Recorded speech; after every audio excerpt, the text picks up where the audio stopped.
This will be the first lecture in the third series of ITP Green College talks. And, so I guess this has gone from the status of a new idea to becoming a fixture. Some of the talks in the coming year will not be here. The reason being that the people will doubtless attract a very large audience.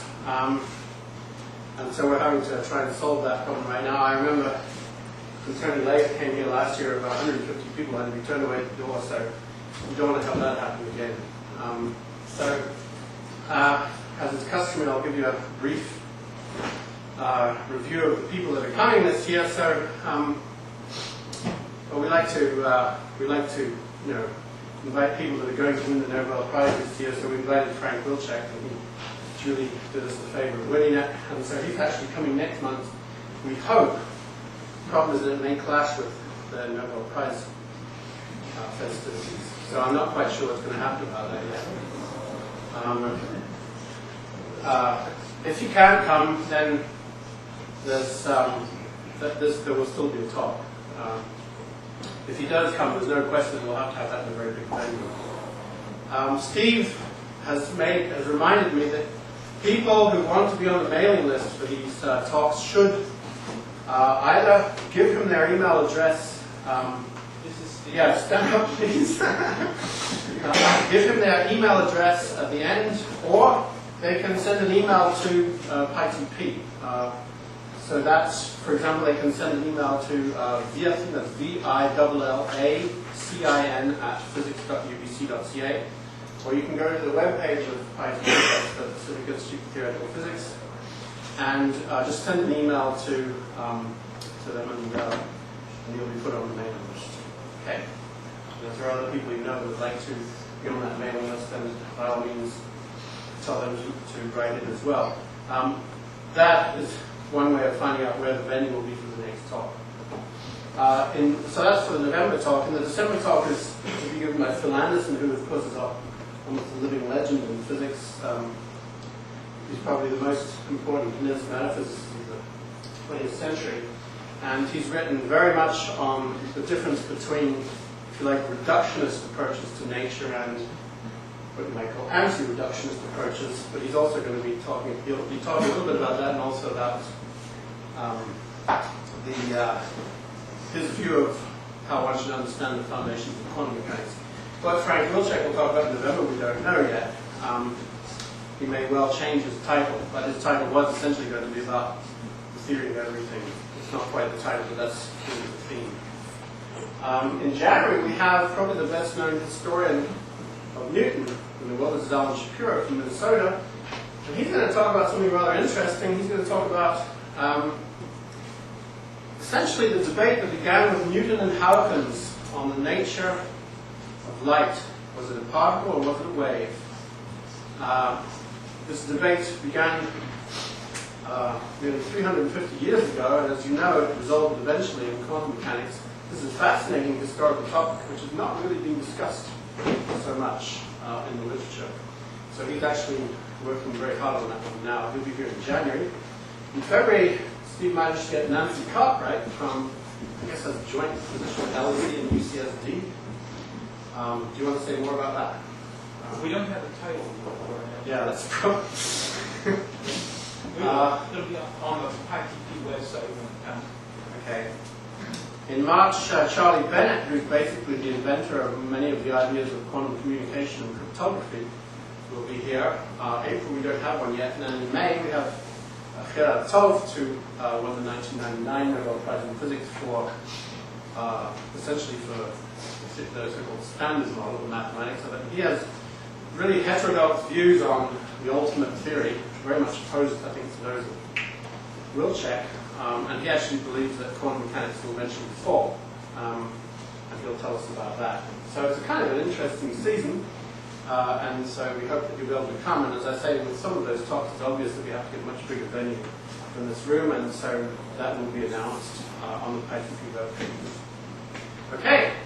But this month we have Itamar Butowski, who actually has an interesting connection with Canada because he He was at one point in the University of Western Ontario, which at one point had a very well-known philosophy of science department. I don't know if that's still the case.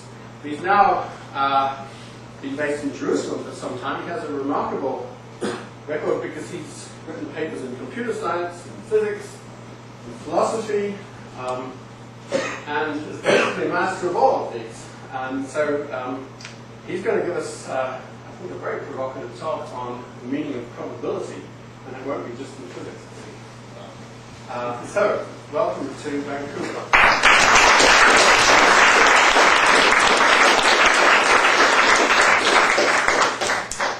Thank you very much. Thank you very much for inviting me. It's great to be here. It's my third time in Vancouver, and I always enjoy it. It's a great place to be, a great city. The topic is really not on quantum mechanics. It's really on probability in physics. And when I thought about that, the topic that I should think about, I thought the best way to deal with probability in physics was really to go to the origin, when the original introduction of probability or probabilistic notions in physics occurred, which is the late 19th century, by people like Maxwell, Boltzmann, and later on Gibbs, and then of course others many in the 20th century, when they introduced the notion of probability to classical physics. And I want to talk a little bit about what is the meaning that they actually gave to this notion of probability. So the main question that we're going to ask, which is a philosophical question, to linger behind the whole talk here, is the question: what do we mean when we say that the probability of a coin falling out is something like 1/2, or and so on and so forth? What do we mean when we're making probabilistic judgments? What is it about, actually? Now, just as a background, the probability theory has axioms, and everybody agrees on the axioms. So the question is not what the axioms of probability are. Everybody agrees on that. But the axioms of probability are agreed on. But the question is really what is the meaning that you give to the axiom? It's very much like geometry. If you think about abstract geometry, this geometry or another, so suppose that we agree what the axioms are, it's still a matter of how we interpret them in the physical world. So what we mean by line, a straight line, or a triangle, or an angle, and so on in the space, the physical space.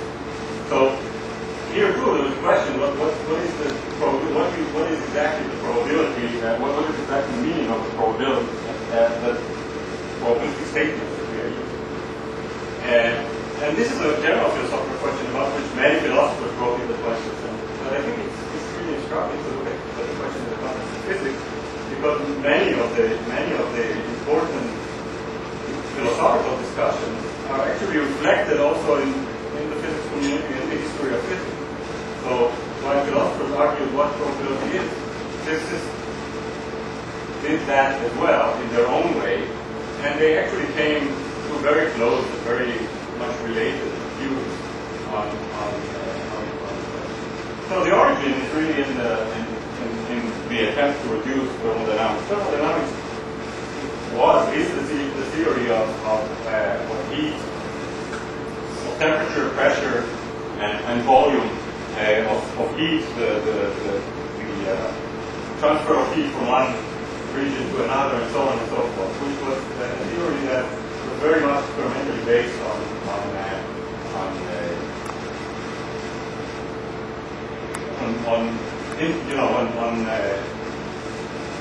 engineering, on the 19th century.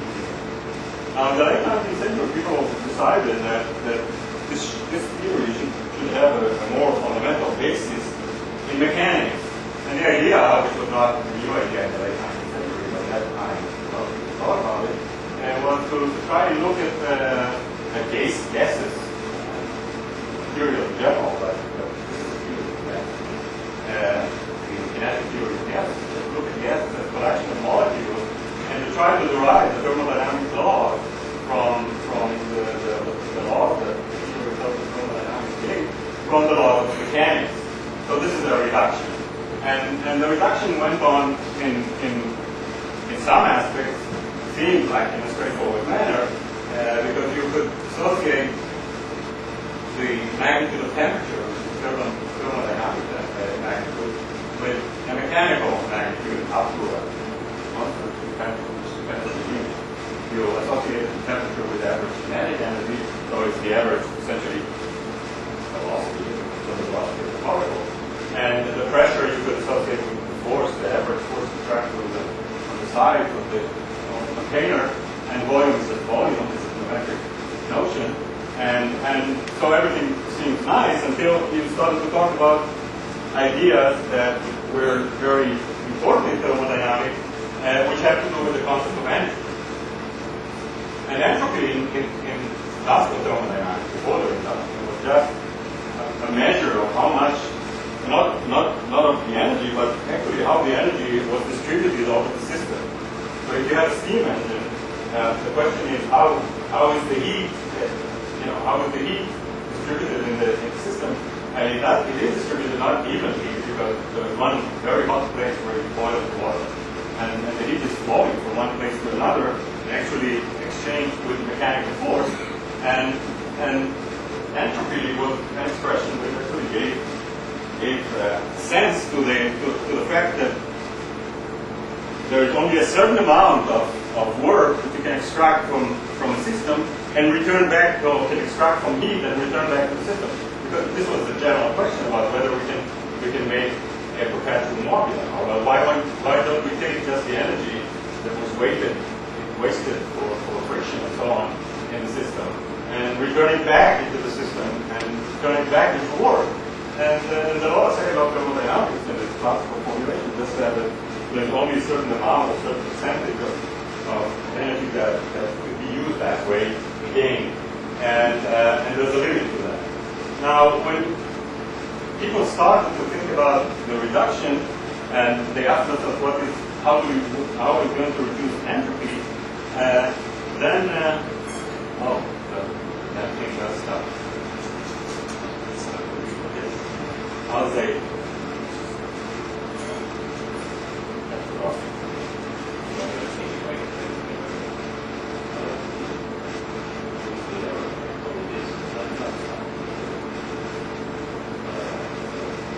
yeah. Okay, so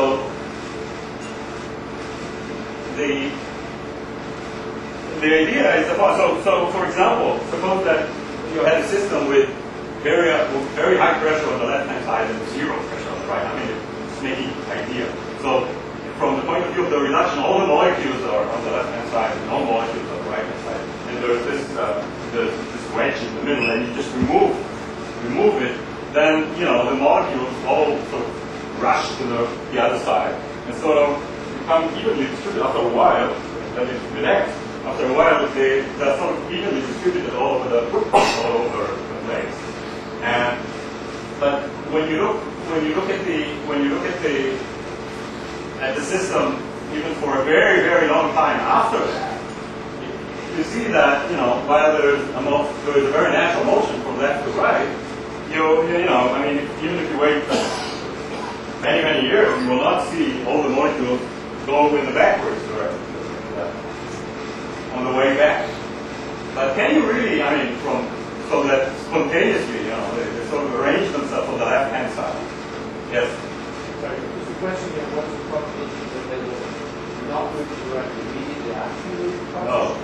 That's just too much. No. The question is not. The question is really just concerns that situation. Okay, so suppose we remove the thing. So we know that it's going from left to right after we remove the thing. And now just look at the container and look at the state in which the molecules are in.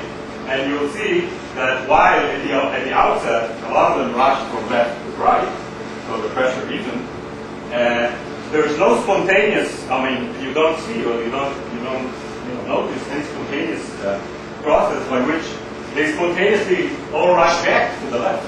Okay, so this is a sort of sensor. Now the question, why is it sensor? So in the second law of thermodynamics, the original one before the reduction, it was just a law of nature. It said, look, there could be no no process which takes you into a situation in which there's zero pressure on the right-hand side, and you know the pressure sort of doubles or whatever it is on the left-hand side. But when you do the reduction, you can't just think that this is something that will always happen. And people attach to it probability, and why they had to attach to it probability, and why they thought that really it's just a probabilistic thing to say that there is overwhelming probability of a process going from right to left, but there is no almost zero probability of things going from left to right. What is the sense of probability? This is the place where probability entered the picture. Probability entered the picture because the explanation could not have been that it's just impossible for the molecules to go from left to the right. And the reason for that is actually quite simple, because think about the motion from right to left, each one molecule, and we're talking about classical mechanics, everything is deterministic here, everything is given. So think about each one of these little molecules here, and so it has certain, after you remove they have certain velocity, and they have a certain direction of the velocity and a certain position. So they rush backward. So why can't it be the case that you just reverse the velocities of everything here and think about the whole thing as a movie going backwards. Each one of the molecules, instead of going from left to right, it's just reversing the direction with exactly the same probability, and it's just going and doing the same trajectory back.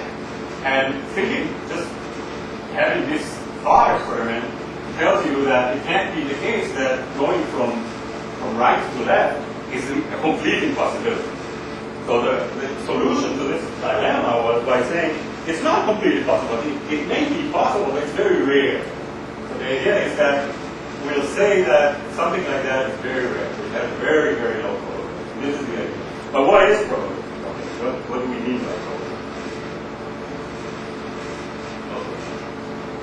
Yeah, but before we're going to say what we mean by probability, let me just say why it is that we have to use probability. There's another argument, which is a famous argument, and this argument was put forward by Maxwell.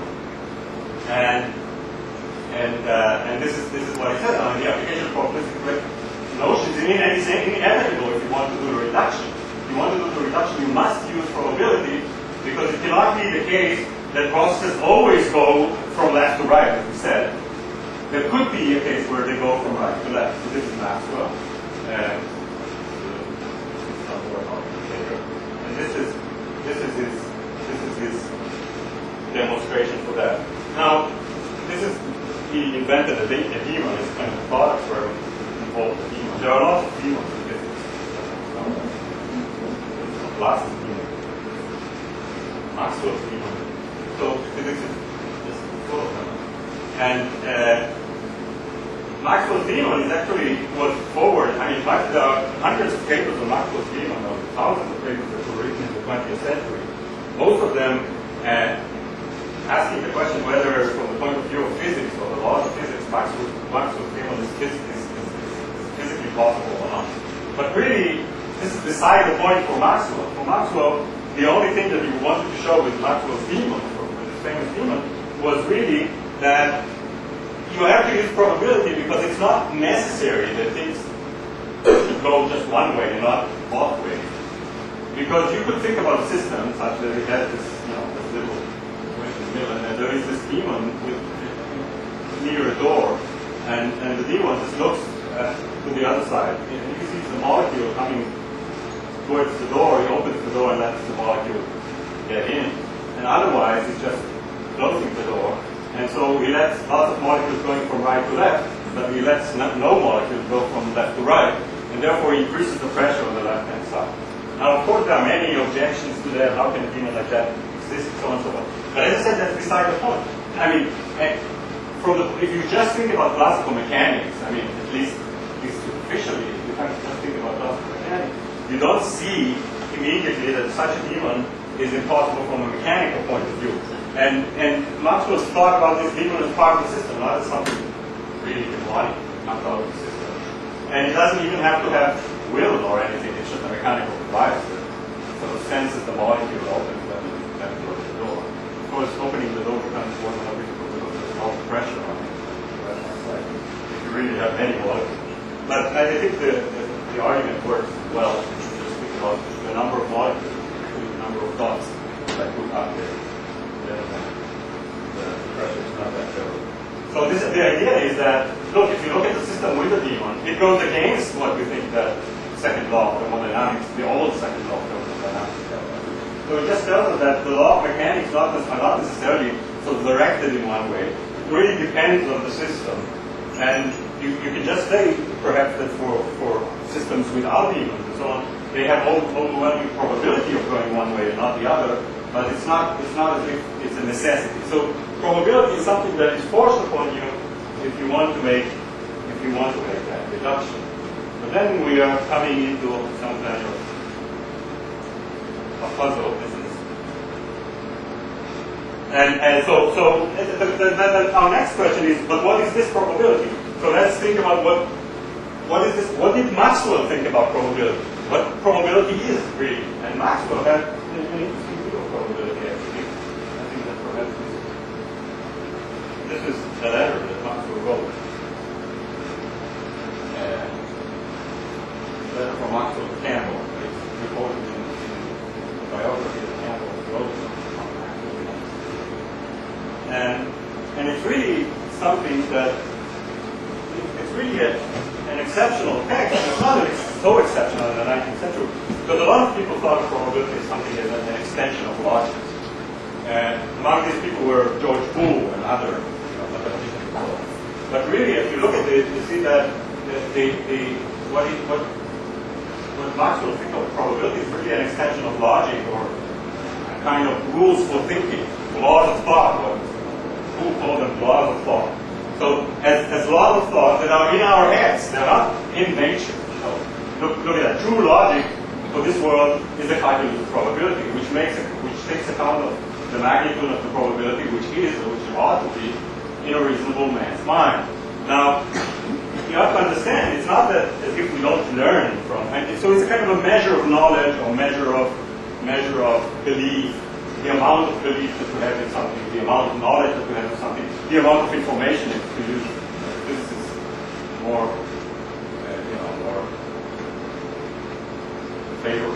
more favorable term.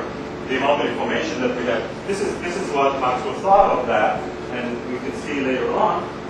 He says the same thing again. What is believing when the probability, there is no other word found, in man's mind of a certain proposition being true or greater, is greater than that of being false, he believes it with a proportion of faith corresponding to the probability, and this probability may be increased or diminished by new facts. So he really has the picture of what nowadays, or what modernly is called Bayesian probability sometimes, or subjective theory probability. I think wrong is a very bad term for it. It's not. When you think about a person as having certain knowledge, and it's encoded into probability, things are, are certain give probability 1, those that things are completely false give probability 0, and then the person learns from experience. So learning from experience means that one updates one's probability by a certain rule, and the probability is updated. So you can actually prove that if someone is looking at the coin is flipped over and over again, and this person is sort of updating his or her belief according to the results of the coin flip, then the belief that probability that the coin will turn heads next is really becoming very close to the relative frequency of heads after a while. There's a large number for this particular interpretation of probability, which tells you that there is a strong connection between this belief and relative frequency. It's not that these beliefs, rational beliefs, are arbitrary, so you can believe anything you want. You start with something, and then you update your belief according to your knowledge, and then your belief turns out to be exactly what usually statisticians use for the term probability. So this is very close to this view. What you have here is very close to this view. He has never worked it out. There is no theory of probability by Maxwell. But if you look at anything that Maxwell wrote of probability, it's very close. It's somewhere in between two views, actually. One view that was actually developed Cambridge in the 20s by the economist Keynes in his PhD, which wanted to say, which actually attached probability to logic. And the idea was that probability is a branch of logic. And then another Cambridge guy by the name Frank Ramsey, a great logician, who unfortunately died at a very young age, but all of his papers are very influential. There aren't many of them, there are about 15 or something like that. Many of them are very influential. One of them is on subjective theory, what he calls subjective theory of probability. So I think Maxwell is somewhere in between, being also, I think, from Cambridge, but also at Cambridge, Boltzmann from Cambridge.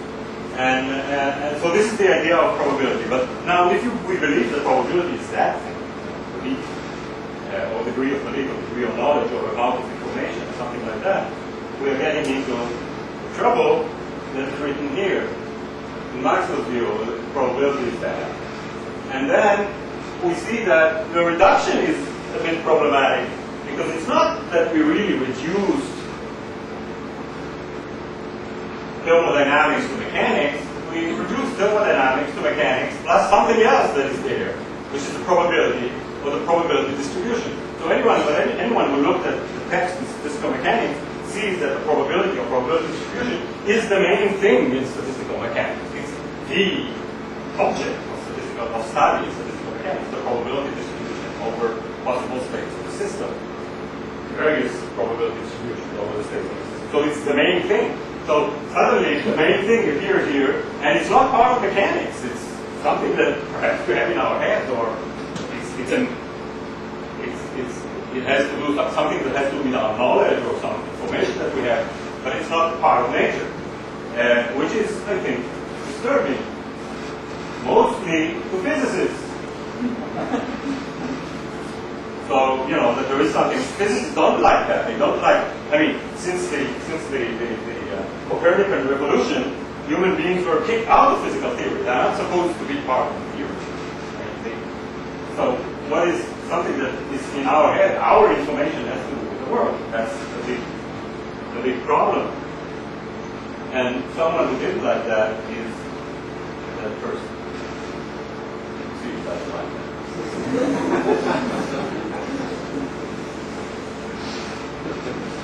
Was a great physicist. He was a great physicist, but I think he was very, in his time, he really had suffered a lot from his colleagues.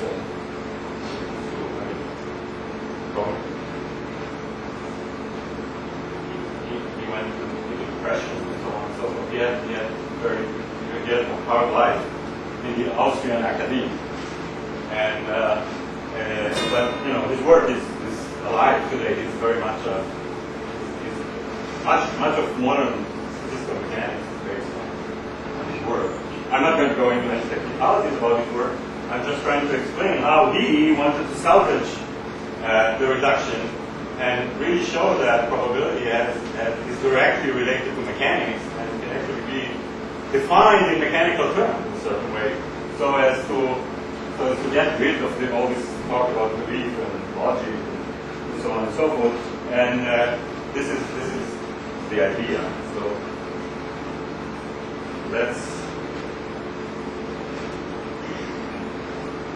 the idea is a very straightforward idea, which has been tried, of course, by other people in the more general setup of probability, not just in statistical mechanics. And the idea is that probability is just relative. So the probability of coin turning heads is just the number of times you turn heads out of the whole trial. So it's divided by the number of trials. And actually you take them. But in the mechanical, or in the context of mechanics, there is a special emphasis, and it's a very special case of taking relative frequency as probability, because you may have, and this is the idea, you may have a mechanical reasoning behind saying that the relative frequency of things like of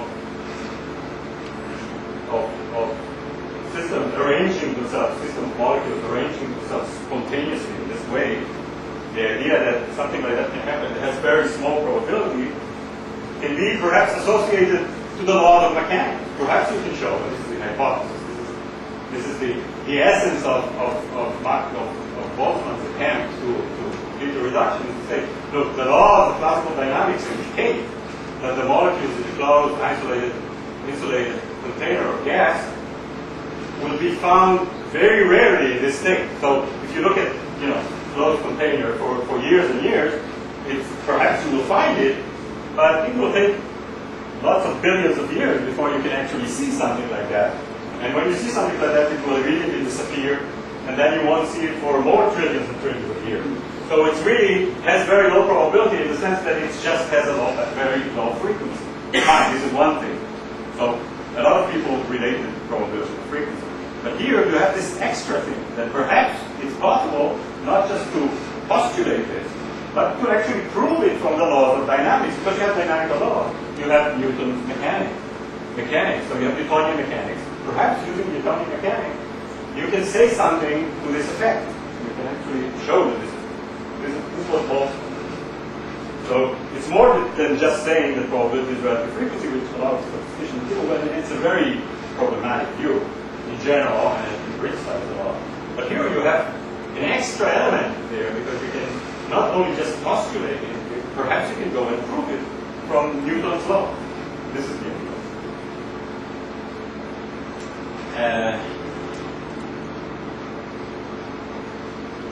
Now, I want to, so that's what I wanted to stress, that it's not, it's really, we know, of course, I mean, this is one of the, there are two occasions for theoretical physics to do their work. One of them is actually to predict something that is unknown. But this is not the case here. That's a very second occasion that they perhaps can predict something that. But another occasion is when they have to explain something that is all everybody knows. And this is something that everybody knows. We know that the molecules do not arrange themselves spontaneously. The only question is, why is it the case? And can there be a mechanical explanation why this is the case? Or can there be a mechanical explanation, to be more precise, why this is very rarely the case? This is the program. So, this is the end of it. I pushed the wrong button. Now you see the whole lecture backwards. That's fine. Very high in my case. So this is the way we are going to explain it is the following. Let me just do it the safe way. Roll it slowly. Let's first, in order to give a fair hearing to this idea, we will consider a finite system, dynamical system. It's not going to be a system of molecules. It's going to be a system of pictures. So you have 1,000 by 1,000 pixels, and you think of each arrangement of pixels we will call a picture, even though some of them, or most of them are, I mean, you don't see anything. You just see black dots and white dots, so you don't see any pattern. We call that a picture. And let's call real picture something which really appears to us, some arrangement that does appear to us to resemble something that we can recognize, something like face, or a view, or a chair, or some pattern that we can recognize. Yeah. I include within pictures the things that appear to us perhaps don't have much sense, like Rorschach, states that there is a Rorschach test or something like that. It doesn't make sense, but it's still a pattern. And as opposed to that, I put all the other things which are called pictures. So there is a subset of pictures which are more real pictures, which we can actually recognize. Now, the number of possible pictures is staggering. It's 2 to the million. 2 to the million is a very large number. It's like it's a little bit more than 10 to the 300,000. It's quite a bit more than 10 to the 300,000. And so there are many pictures, possible pictures. And among them, there are many real pictures, but the proportion of real pictures in the set of all possible pictures is really very tiny. Real pictures, there are very few relative to that. I mean, 10 to the 300, I mean, there are 10, how many? 10 to the 60 elementary particles in the universe. 80, okay. not much of a difference.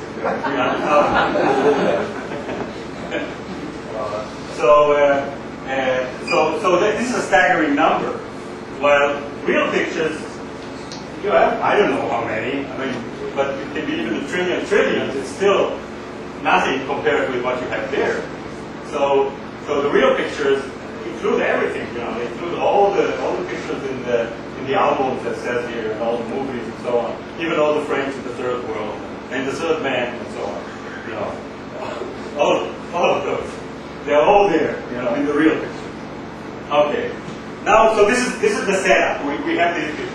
Now, this is what usually the pictures and the real picture. Now, if you look at this is an example of, you don't see much here, but this is an example of a real picture. If you could see something of not a real picture. I don't know if you see, but this is if you look at a picture, just a general picture, that's what you will see. You will see black dots and white dots.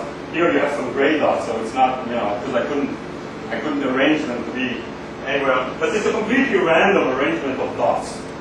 And most of the 2 to the million possibilities look like that. They look like nothing. They really look like nothing whatsoever. While, we have many examples. We have many examples of pictures that are not like that. But they're still, as I said, a minority. And here at the bottom we have one.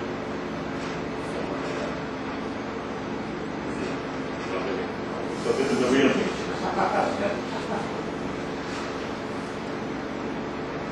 So the next step is, after we see what the system is, we are looking at the dynamical. Now we turn it into a dynamical system. So suppose that you're just watching a movie, and there's a dynamical system which changes the picture from one picture to the next every second. So if you want a real movie, it won't change much. Every 25 frames a second, something like that. So you just look at it, there's a picture, and then the next one appears, and then the next one appears, and then the next one appears, and then the next one appears. And we assume 2 things about the dynamics. So we'll assume one thing about the dynamics, which is actually not very essential, but we'll make the assumption anyway, which is like in classical dynamics. It's deterministic. It's deterministic in the sense that there's some rule that tells you, given the picture that you have, what the next picture is going to be. Uniquely. The rule determines somehow how one picture determines the next. If you know the game of life, which is a game like a computer game, which is usually with an infinite array of dots and of pixels. It has most of the time these rules, the rules of the game of life, for example, are deterministic rules. So they see what the pattern is, and then they change the pattern in the next second or the next iteration to something else, deterministically based on what was before, and then it changes again, and so on and so forth. So if we look at just a fraction of that picture, we see how things may change. So there is some rule. And you see where you have the red dots, you see these are the pixels that actually change from the left to the right when you go one iteration. And then when you go from bottom right to bottom left, these are the pixels that were changed. These are the 3 pixels that were changed. And then when you go again right, these are the pixels that were changed. And suppose that there is some rule. Now the rule is not important to us. One of the things that are important in statistical mechanics that we don't much care about the deterministic rules or the dynamical rules, apart from certain constraints that you put on them. Because you want the laws of thermodynamics and statistical mechanics to be so general as to cover as many possible dynamics as you can think of, or you can include in the picture. So we won't bother to say what exactly is the dynamic. One constraint on it is that it's deterministic. The next constraint is the stronger constraint. It's a constraint that says is that every picture is eventually visible.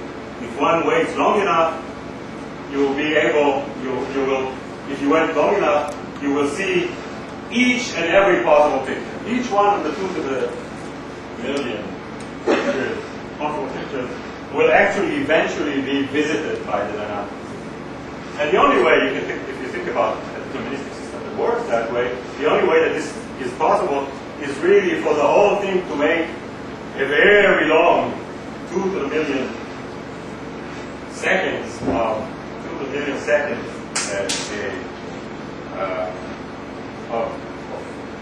2 to the million seconds of a loop, kind of loop, a never-ending story, right? A never-ending movie. Because after you've waited long enough to see all the pictures, it all starts again. And the whole story begins again, and you see the same thing over and over. So, as you can see, I mean, because of the staggering number of possible pictures, as opposed to the relatively few real pictures, if you just watch this movie, most of the time you won't see anything of interest because there won't be any real picture there. Most of them look just completely random because the fraction is so small. The fraction of real pictures is so small within the set of all possible pictures that when you ask what the probability is that, in my life, suppose you are a graduate student, you're assigned to sit in front of this movie, report to your superior, you see a real picture. Now the chances that you will hit one is not, the chances that you will hit one in the lifetime of the universe so far is very small, because there are only 10 to the 11 years, less than 10 to the 11 years. The universe is not how many, like 16 billion, 13 billion. So you'll never see any real picture in the entire life of the universe if there was such a system sort of working. Okay. So this is the explanation of why we see very rarely, of why it is very rarely that we see the real picture. But here you have some objection that it's just a side objection. It's not objection to the idea that it's very rare to see a real picture, but really that there is some aspect of human interest that is still in the story, or so it seems. Even if we've sort of reduced the probability here just to relative frequencies, there's this huge number and this very small fraction. The reason why we see this very small fraction is that they're sort of drowning in this huge number, and you just don't see them. Or you see them very rarely. The process is such that it gets there very, very rarely. So this is you have an explanation which is completely mechanical connection. It comes from the mechanics and from the facts, as it were. But what distinguishes real picture from mere pictures, from just pictures, is really something in us, isn't it? So we still have this human element there because of the basic distinction. The set of interesting things is described by us, or isn't it? This is a very major question that you can ask. Can there be a culture which also has albums and all kind of things, and perhaps movies, but all their albums and all their movies and everything else are filled with random, what we call random, just random pictures, just pictures that don't make any sense to us. They just look like completely random distribution of pixels, but they think that they are interesting. And you show them a face of a human being or something like that, they'll say, "What's that?" And so, can there be something like that? And this is really an interesting question, I think. And some people have attempted to actually give an answer to that, which is a mathematical answer, in the sense that will say that there could be such a culture, really, because there is a measure of complexity that really distinguishes between what is random and what is not random. Now, this is a partial answer to this question, I think, but it's not a complete answer to this question, and we can actually discuss why. But this is a sideline here that I just want to mention, that the very distinction between what is in our interest, what we think is an interesting set to look at, and what is not an interesting set, is something that is determined by our interest. Perhaps there is a culture which thinks, I don't know, you could think about something. And they actually have many interesting pictures. Half the pictures for them are interesting. Can there be something like that? I don't think so. But to answer that question and why this is the case is difficult. So, but this is not what we're going to concentrate on. We come back to that question. So what I want to talk about is what happens when we just discussed the finite system. And in the finite case, things seem really to work well because you're just looking at finitely many pictures and you look at subsets which are small and you say, well, there's a small probability that you get into the small set. Fine. But what happens when you go to infinity? This is when you try to generalize it to the real mechanical case where you have particles which are moving in the continuum of space-time. And time is not just discrete, you don't just take snapshots. This is not the important part, but time is continuous and the motion of the particles is continuous. And they can be in any place in the container, so they're not confined to be inside a certain pixel. They can move anywhere. And so you have many, many particles, and the whole thing moves to the continuum. So you want to go and generalize the same kind of reasoning. And the question is, I'm going to now generalize the same kind of reasoning instead of finite pictures and finite snapshots of finitely many pixels. I'm going to take it to continuum. And the question is, can I generalize the same reasoning to the continuum? And the answer is only partially, and with a somewhat heavy price, and I'll try to go into that in the next few appearances here. But what's the correspondence? What's the analogy? In the case of pictures, each picture was a possible arrangement of pixels. And we can call it a state, or we call it a picture. It's just a possible arrangement of pixels. A possible arrangement of particles is what is equivalent to a possible arrangement of pictures, of pixels. What is a possible arrangement of particles? Well, it's called a state, not a picture, but it's called the state of the system. And it's given to you, a state of the system is just, you have to tell me, in order to tell me what the state of the system is, you have to tell me where each and every particle is. It's of course a theoretical thing. You don't really have that information, and people cannot really tell you about that. But at least in theory, you can think about each and every particle as having a position, it's somewhere there. And each and every particle having a velocity. So if you give me the positions and velocities of each and every particle, it's like giving me a picture because it gives me a complete description of the system. So each one of these possible descriptions is a picture. And in order to give me a picture like that, you have to give me 6n numbers, real numbers, because you have to give me 3 numbers for the position of every particle and 3 numbers for the velocity of every particle. Because position is just the position in space, so it has 3 coordinates, the x, y, z coordinates. And velocity is also a direct, you have to give me the speed, but you also have to give me the direction in which the molecule is moving. So you have to give me 6 numbers per molecule. Now, n molecules, it will be 6n real numbers. Now, as you move in time, these numbers change because the molecule is sort of moving. So the state of the system is moving in time. And this is the corresponding to our movie. There's a movie that is shown on the screen. We sort of change the movie every second, discretely at every second. Here it moves continuously.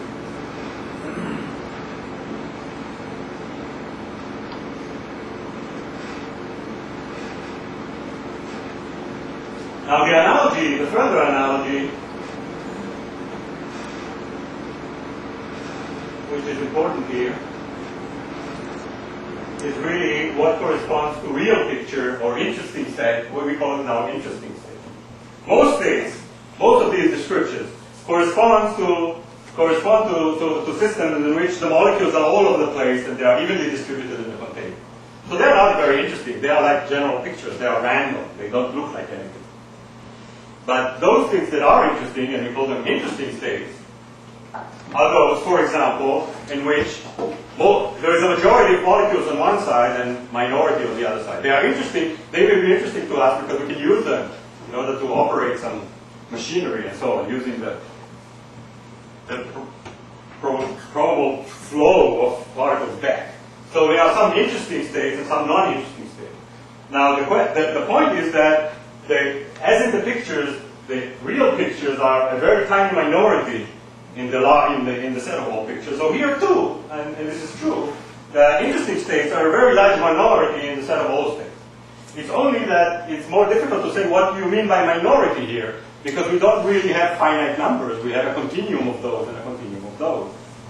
And the answer is that you can actually do that, and there will be some example of that. If you think about the set of all possible states as having some area, it's actually a kind of volume or area, as you want to call it. It's an abstract thing, and the relative area of interesting states is very small compared to the very vast area of all the states that are not interesting.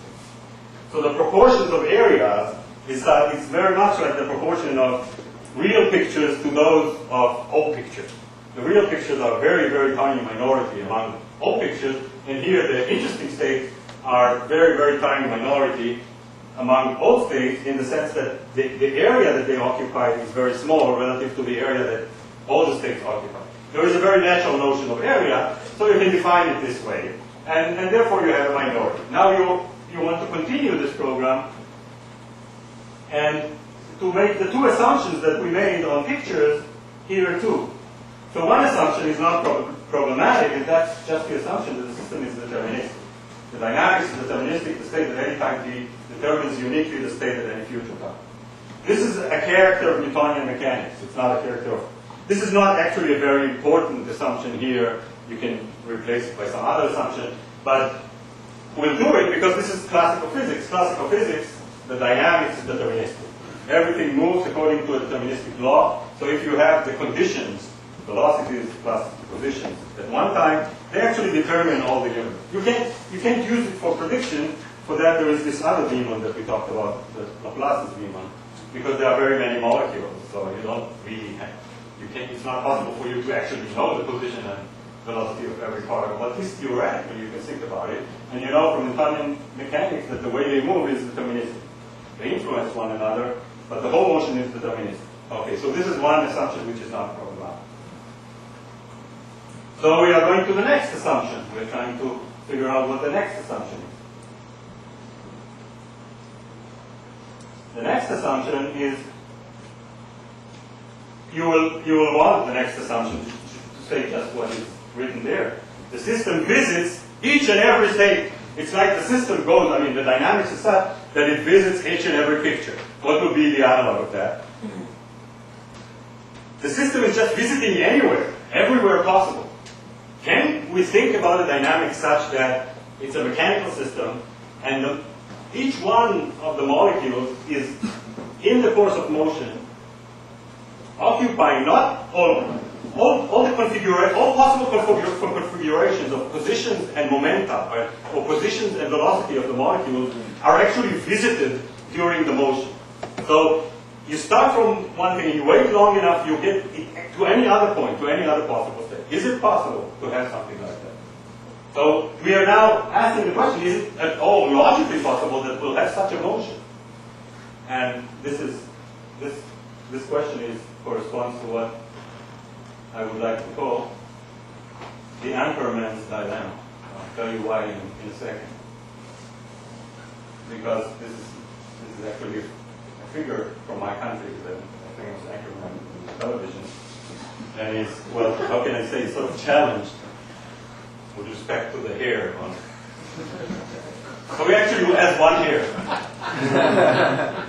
But he sort of grew it long enough so as to be able perhaps to cover his entire head. So now the question is, what will he do in the morning? How is he going to actually pull the hair and arrange it in such a way so he covers the whole head? Is it possible? The question is it possible to take, even in what's called the limit, right? You can call it the thermodynamic limit here. So infinitely thin hair, infinitely long hair. This is Mr. Trump's brother? No, I can say his name, but I don't think it will be appropriate. Yeah, so I know, there is some person like that. He's actually a famous reporter, famous name. And but there is something to it. The story is true. So he's trying to solve it, and actually there is a solution to that, which is a positive solution. It can be done, but it doesn't help us much.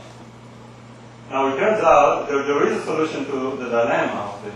And this is why is that correspond to our problem? Because you can think about this head as the set of all of all possible states of the system, each point on the head, so each point on the head of that person corresponds to a particular arrangement of molecules. I mean, it's just a representation of a particular arrangement of positions of molecules and velocities of the molecules. And now the system starts to move, and this is the position where it starts. This is this origin of the hair, and it starts to move all over the place, and it goes all over. And the question is whether it can sort of fill up the whole space by its motion. This is the analog here. So the hair here is just the trajectory, it's just representing the trajectory of the system in this abstract state of space of states that it has. And the question is whether you can fill that up. And the answer is, as I said, not the dynamics, for reasons that we'll talk in a minute. But if you just think about a curve, can a curve fill up a whole space?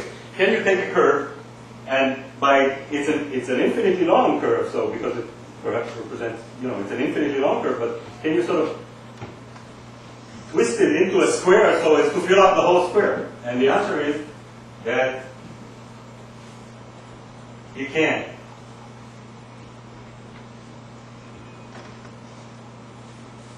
This is called piano curve, and piano curve is something that, it's a curve that fills up the whole space. So you can take just a line, which is infinitely long, and sort of wind it up such a way that it will fill up the whole space. And there is such a mapping, and it's called the piano mapping. But it doesn't help us because of determinism. Why doesn't it help us because of determinism? Because any such map, and this is actually a mathematical theorem of another mathematician by the name Brauer, every such map, if there is such a map, has to cross itself. It can't be a 1-1 map. It has to be. It has to have multiple. So if this cannot be a trajectory of the particle in the set of space, because here it sort of intersects itself. So at this point, all the particles, it represents a point in which all the particles have certain positions and have certain velocity. But if the system is deterministic, if the system is deterministic, then it cannot go both this way and that way because if it's deterministic, it can go only one way from this point, from the point of intersection. And in this picture, it goes both ways because the hair sort of cuts it. So what the hair can do, a dynamical system which is deterministic just can't do. So this solution to the Anchorman dilemma is not the solution to our dynamical system. We need really some kind of motion that moves things in a 1-1 way. So another attempt is to really, how much time do I have?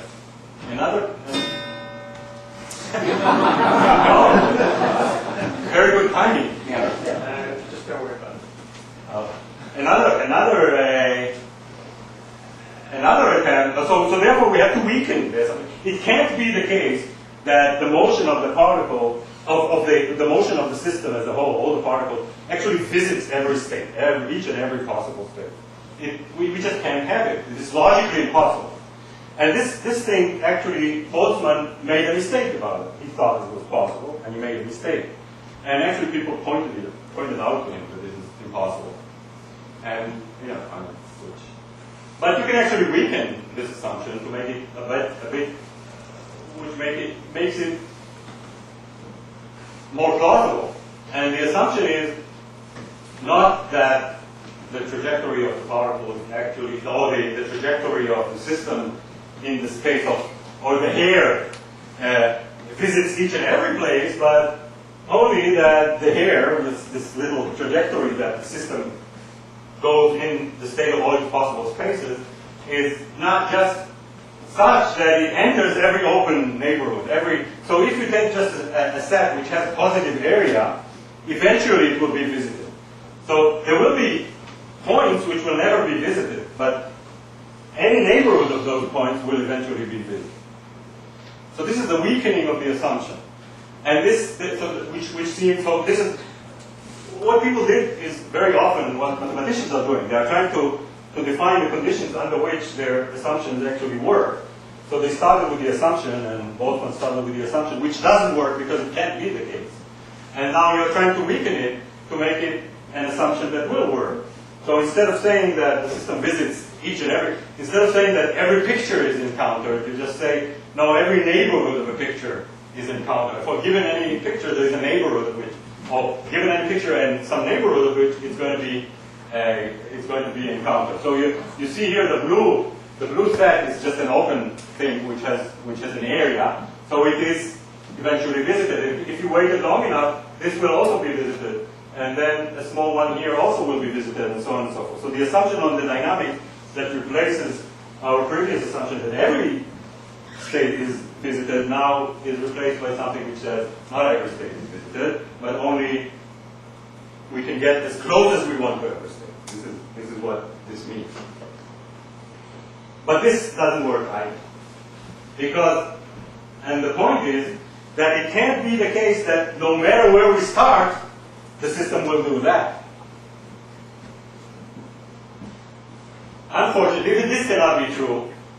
The problem is that in an infinite case, we cannot require the trajectory of the system to have that property of visiting every neighborhood, no matter where we start from. We can start from systems such that they will visit very few states, only very limited number of states.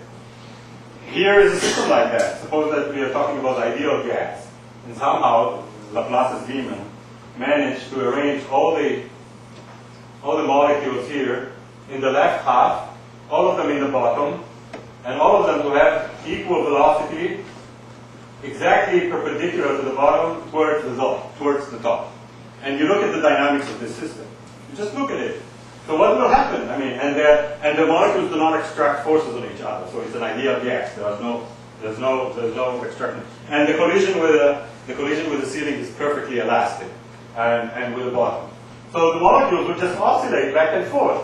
Okay, this molecule will go up, bounce from here, go down, bounce from here, go up. The other one will bounce from here. No molecule will ever visit on the right-hand side. And the system will just go on like that to have this periodic motion, and of course it will not visit everywhere.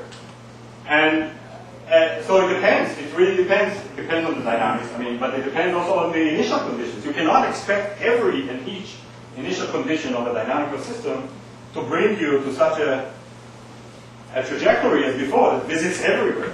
You just can't expect that to happen.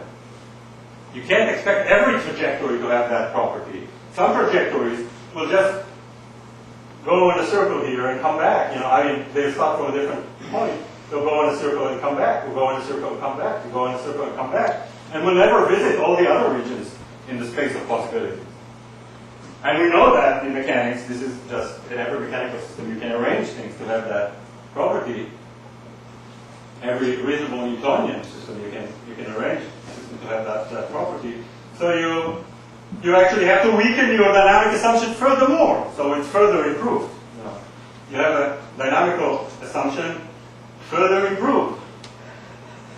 Now, if the system begins to motion, so we have to improve it further. And it says it's not true that from everywhere you start, it's not true what we said before. We have to qualify it. So almost every possible state of the system is non-pathological. What's non-pathological? It visits every neighborhood. But however, there is some set of states which are pathological, and they don't visit every neighborhood. They have like, so this up here, this is a pathological state because it doesn't visit every neighborhood of every state. This is not a non-pathological. But this is a very rare situation. I mean, it's not very rare. You don't know that it's rare. But this is just a small set of possible beginnings of the system, possible initial states of the system. Most of them are going to be non-pathological and visit. So almost every possible state of the system is non-pathological. A system that starts from a non-pathological state goes on to visit every neighborhood of every state, other state.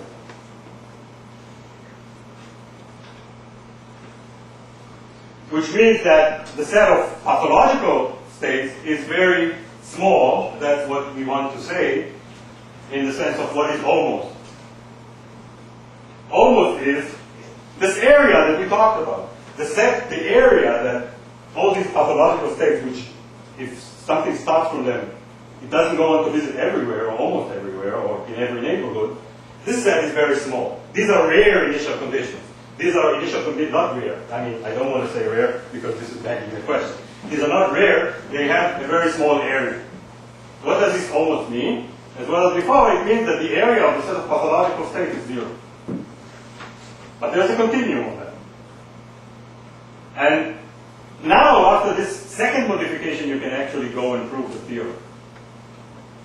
And the theorem says that after we made these two modifications to our dynamical assumptions, which makes them possible at all to exist, mathematically possible to exist, then we can go on and prove that we have something which is similar to the case of the finite case of picture. What it is, if a closed mechanical system satisfies these two assumptions, the deterministic assumption and this assumption too, then it will visit interesting states very infrequently. So you ask yourself, why is it that you don't see the gas spontaneously going to the left-hand side? The answer is, according to, allegedly, the answer is, well, it has a very small frequency. It has a very small frequency because there is this theorem that says that if dynamical 1 and dynamical 2 are satisfied, then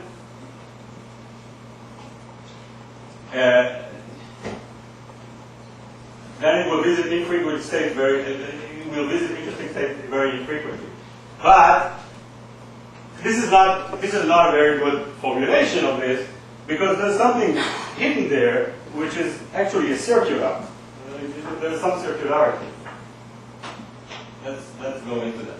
It turns out that this claim, if a closed mechanical system satisfies the dynamical and dynamical 2, then it will visit interesting states very infrequently. Of course, only if it starts from a non-pathological state. I have to say that. If it starts from a non-pathological state, it will visit interesting states only very infrequently. So, actually, the right way to put it is the closest mechanical system satisfies dynamical 1, dynamical 2, and it starts from a non-pathological state, then it will visit.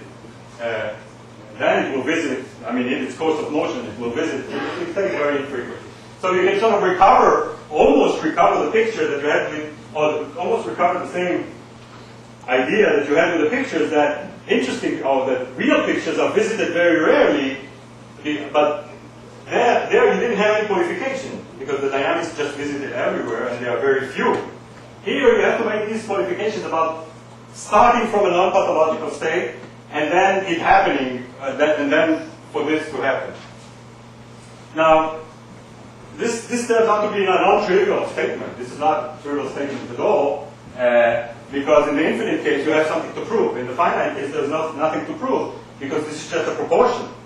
But in the infinite case you have really something to prove, and this is the theorem that was proved. But does it really complete the reduction? And the answer is no. It does not complete the reduction, because this is a circular argument, as we'll see in a minute. To claim that the probability is frequency on the basis of this theorem that tells you that almost from all non-pathological states the system visits interesting states very infrequently, really makes or completes the reduction is circular.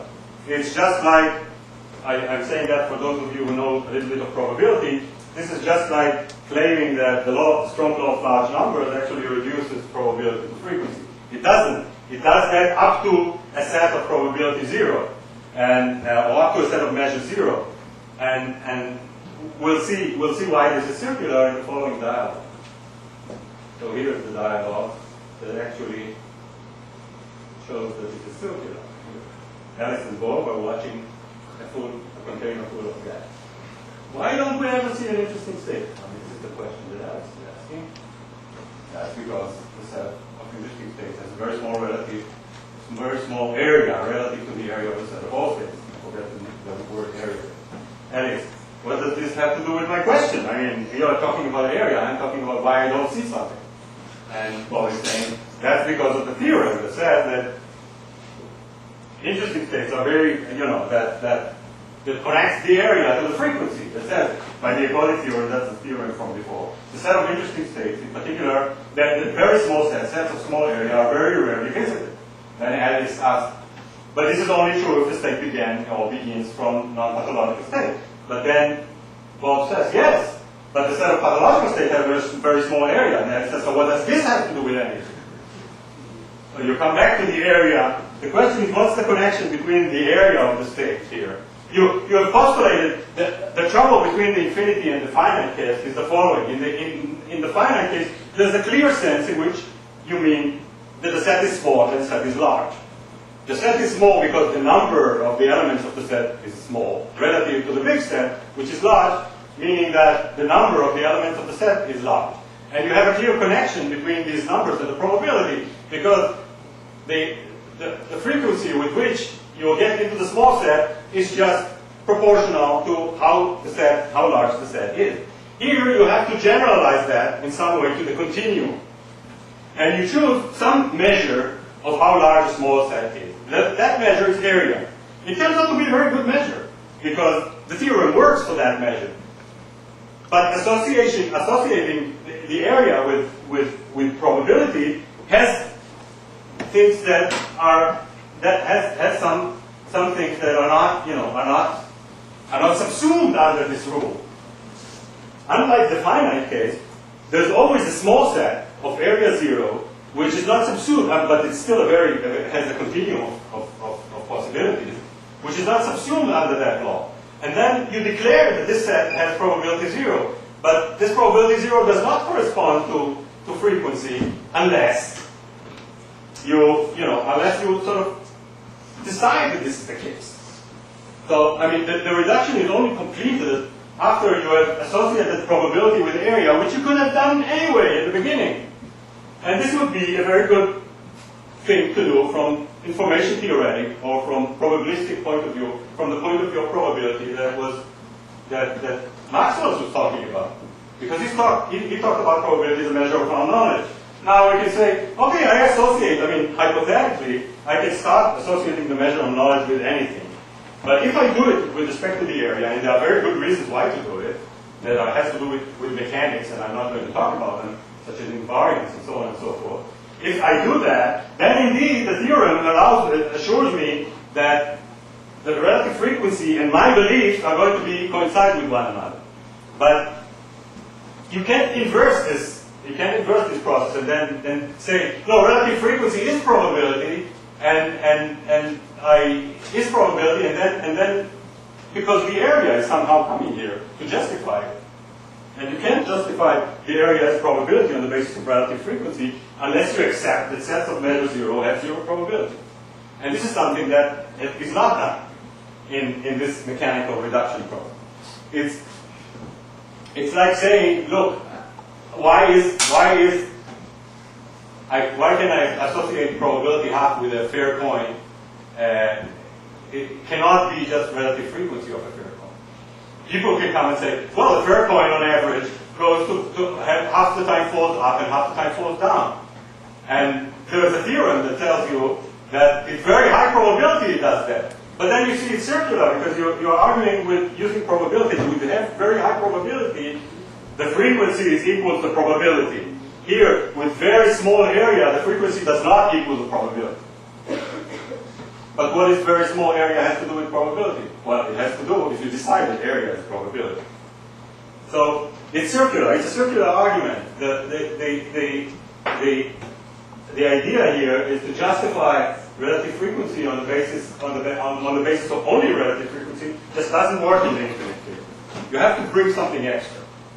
So this is the point here. I just want to end with some even more pessimistic note that says that, first of all, now there is another question, whether this dynamical assumption actually is satisfied by mechanical systems. Whether this dying 2 is satisfied by mechanical systems or not.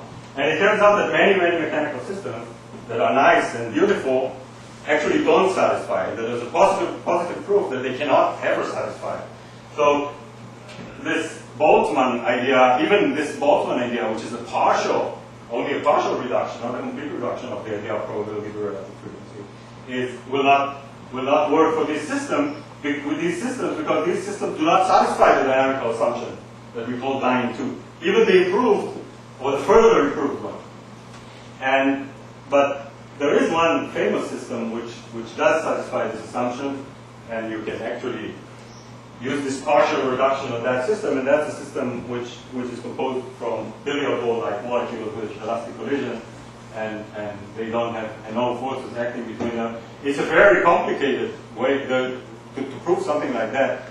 Takes a great effort. It's a very, very complicated theorem to show that indeed such a system from almost all initial conditions visits almost all, or visits every neighborhood of every other state. To prove something like that takes a lot of effort. This is a theorem by Sina. So, to sum up, what happened to this Boltzmann program? This Boltzmann program really produced some of the nicest mathematics in the 20th century, but it didn't do the job for physics. And the physicists sort of left with the question what probability is. It can't be relative frequency. I didn't give any argument why it should be something like belief. I just quoted, or degree of belief, or degree of rational belief. I just quoted Maxwell on that. This requires a completely different lecture or a completely different argument, but I just know one thing, that it's very difficult to hold to the view that probability is just relative frequency, and you can completely reduce probability to mechanical rules. Thank you.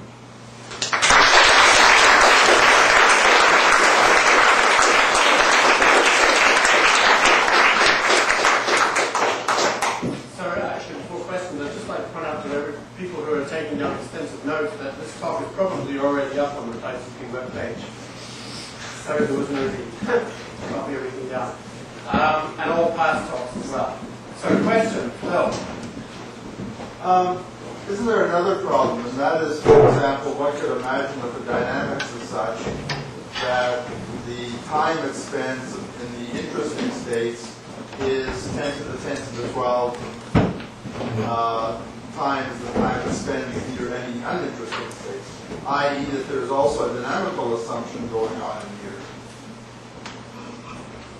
No, I mean, if you, this is why the theorem is a theorem. I mean, the ergodic theorem you just assume, actually, the only thing that you have to assume is that there are no invariant subsets in place. No, but the ergodic theorem simply states that ultimately the trajectory will visit arbitrarily near anything. No, but then no. It's actually a time scale. No, it does. It actually says that it's much stronger than I formulated here. It says that it's going to spend the time it's going to spend in the set is proportional to the measure of that set.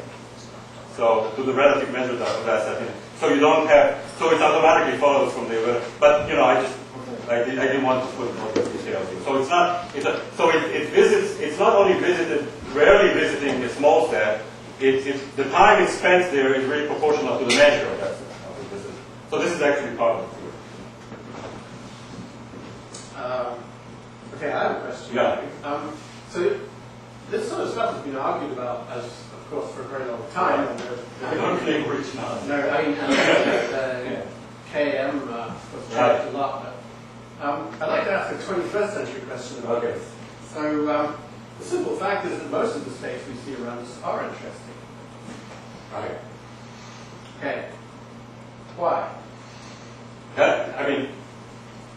That's a good question, and I think it's the way that, what I was talking about are really containers full of gas. And if you look at containers full of gas, for a long time, we won't see anything in it. Sure, but the fact if you look about the universe as a whole, then you ask this is why is that? I mean, you ask that. The only answer that they give, in the 20th century, I don't know what the 21st will bring about, is that the universe just started from a very interesting state.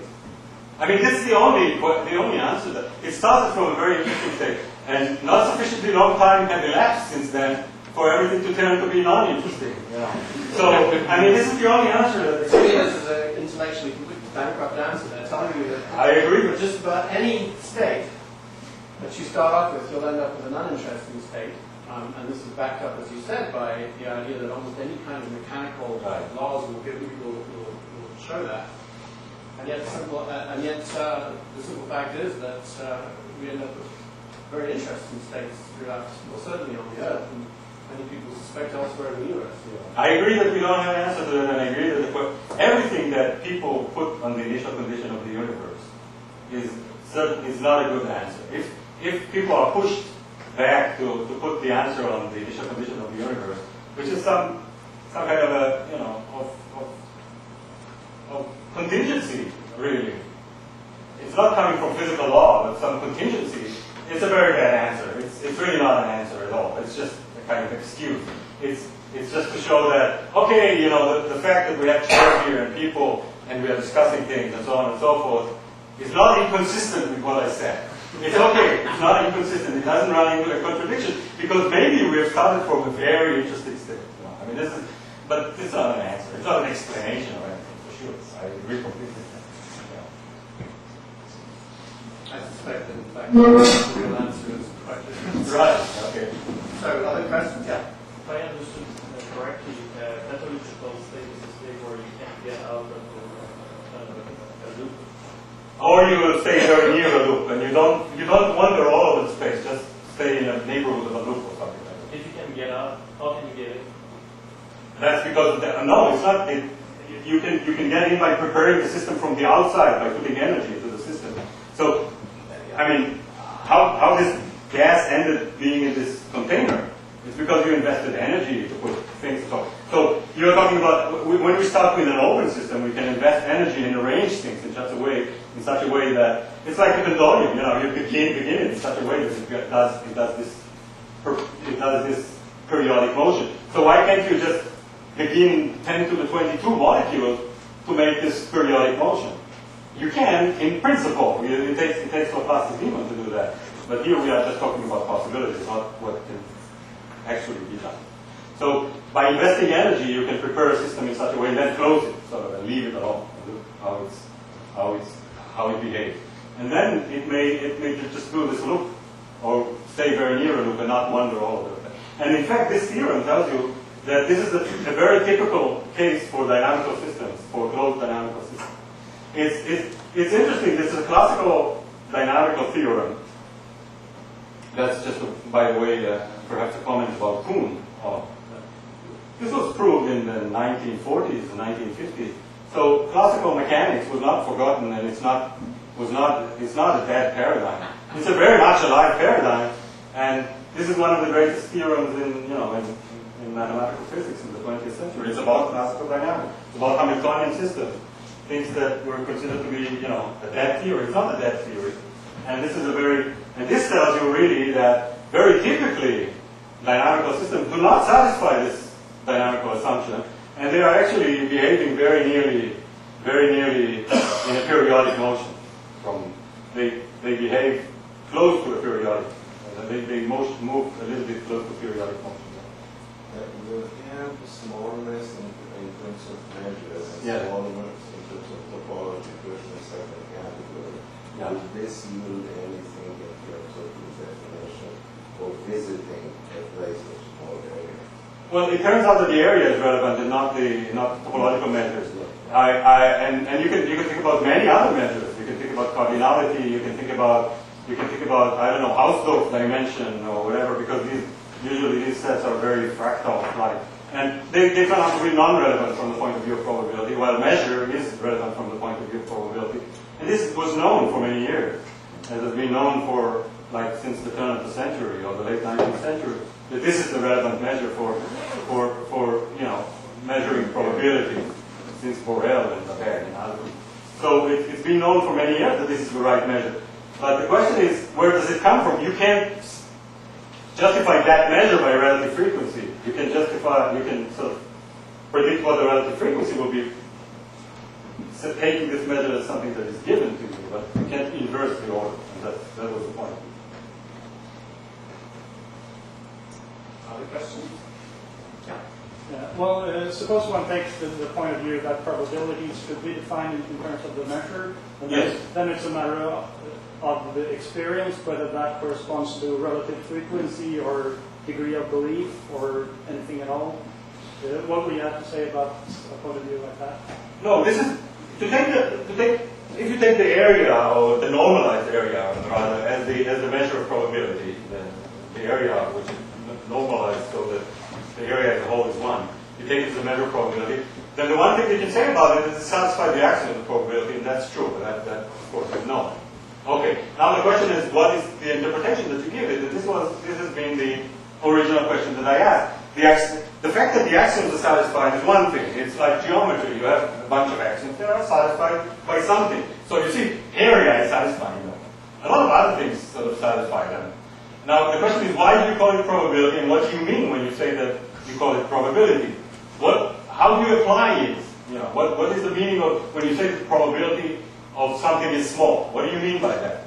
So there can be all kinds of meanings that attach to that, but one that is suggested actually by Maxwell here is a degree of rational belief. So what does it mean? It means that if you were to bet, for example, if you were to bet on, I put a wager that the gas will spontaneously, all the molecules will spontaneously go to the left-hand side.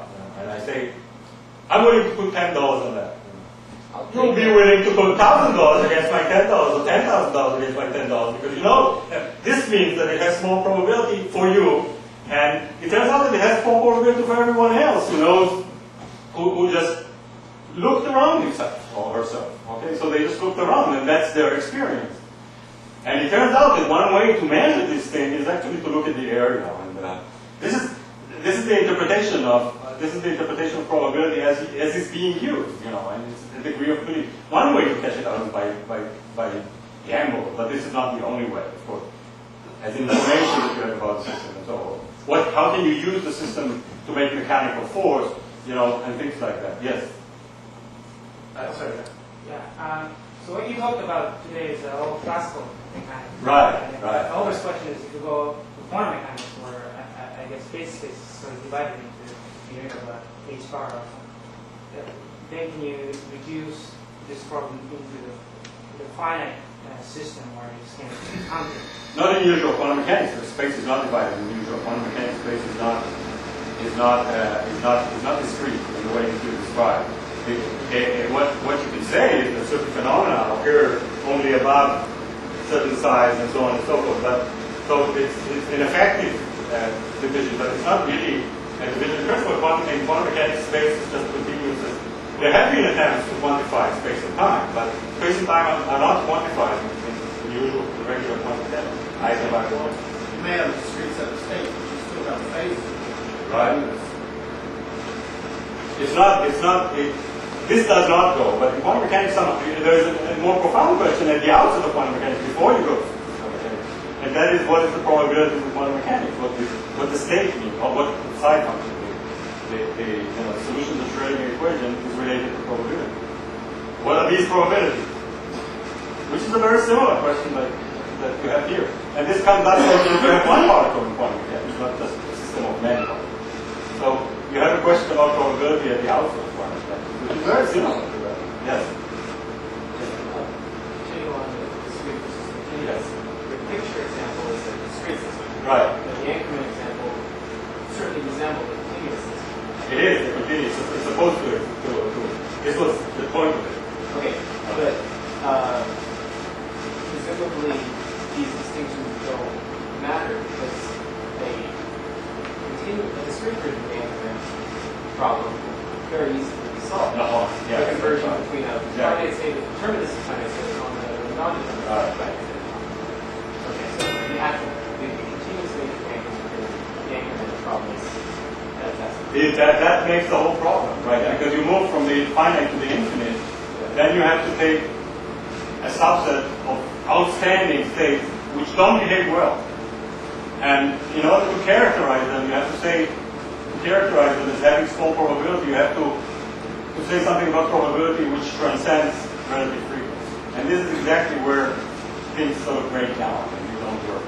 Only if you had somewhere given to you the notion of what probability 1 and probability 0 is, in this case, then everything else will follow just from relative frequency. But the notion of what probability 1 and probability 0 is exactly what the question is, boils down to. What are these pathological states or whatever? So it's really the parallel of infinity. It's not something that happens. The finite case will also have a perfect periodic motion. In the infinite case, it's not perfectly periodic. Most of the time, it does come back near where it was, but it doesn't come back exactly.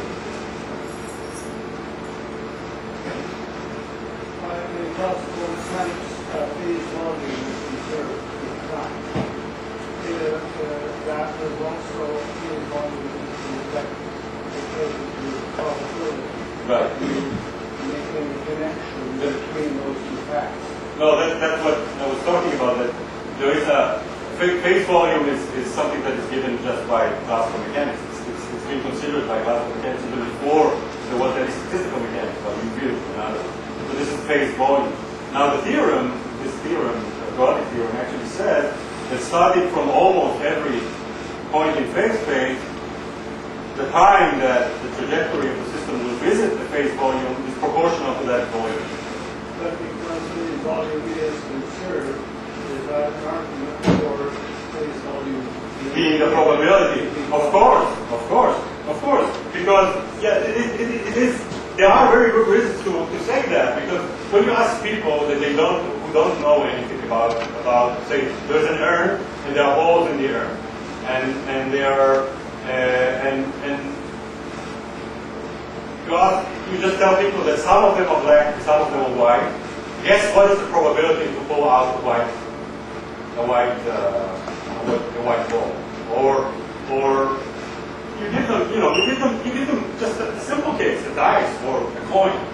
Then naturally, if they don't know anything about the system and anything about who prepared the system, they will give equal probability.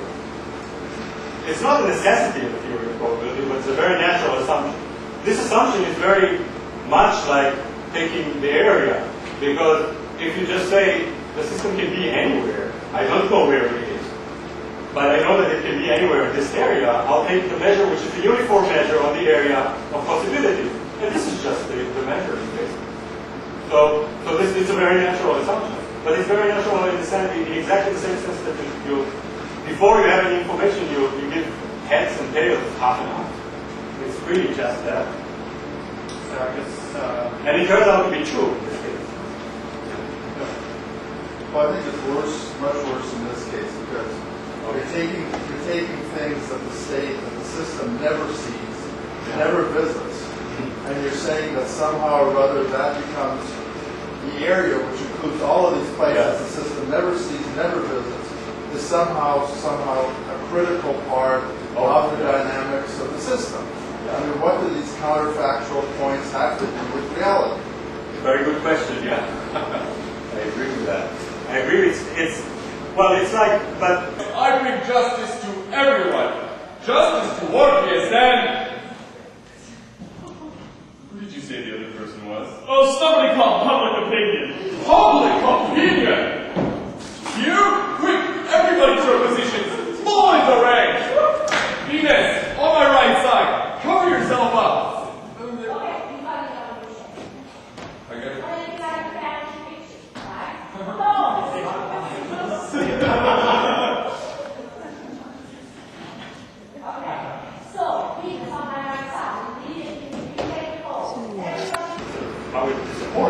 There you're using your degree of belief, etc., and defining and saying that the area somehow has to do with it. But this is what you want in the Boltzmann program you want to get rid of. No, but you can't, of course. You want it to be based purely on the dynamics of the system. You don't want any factuals to be coming in there, because they've got nothing to do with the dynamics of the particular system you're working on. Okay.